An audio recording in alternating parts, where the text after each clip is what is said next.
வரதட்சணை என்பது பெண்களை பொருளாக பார்க்கும் ஒரு கருவியாகும். அப்படி அது பிரதிபலிக்குது. வரதட்சணையால பெண்களோட சுதந்திரத்தையும் மதிப்பையும் அது குறைத்து போடுகிறது. வரதட்சணை குடும்ப வன்முறைக்கு வழிவகுக்குது.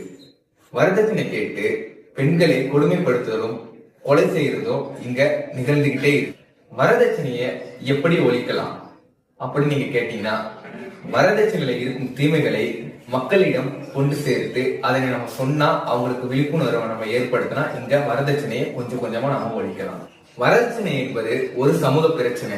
இந்த பிரச்சனையை ஒழிக்க நம்ம எல்லோருமே போராட வேண்டும். இந்த வரதட்சணையால ரொம்ப குடும்பங்கள் இங்க பாதிக்கப்படுது. இதுல யார் அதிகமா பாதிக்கப்படுறாங்கன்னா ஏழ்மையான குடும்பம் தான் இங்க நிறைய பாதிக்கப்படுது.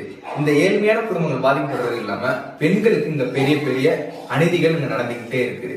வரதட்சணையை ஒழிக்க நம்ம எல்லோருமே முன்வர வேண்டும். நான் இன்றைய கால இளைஞர்களுக்கு ஒன்று சொல்ல விரும்புகிறேன்.